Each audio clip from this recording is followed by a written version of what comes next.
বন্ধুরা, চলে এসেছি আমার সোনার সংসার রান্নাঘরে। দেখো, আজকে আমি এখানে চিতল মাছ ভালো করে ধুয়ে নিয়েছি। এখন এখানে আমি লবণ হলুদ দিয়ে ভালো করে মিক্সড করব। এই দেখো চিতল মাছের মাথা, দেখো পিসগুলো বেশ বড়, মোটা করে কাটা, অনেকগুলো পিস আছে, প্রচুর চিতল মাছ। আজ আমার ফুলকপিটা সেদ্ধ হয়ে গেছে। চিতল মাছকে ফুলকপি শীতকালে ভীষণ ভালো লাগে। তো তোমরা করে এখানে চটপট ভালো করে হলুদ লবণ মেখে রাখতে হবে।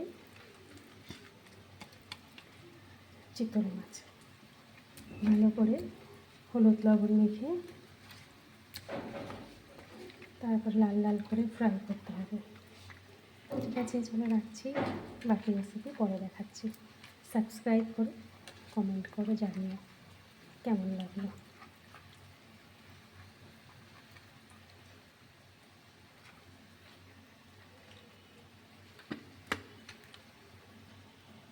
টাটা।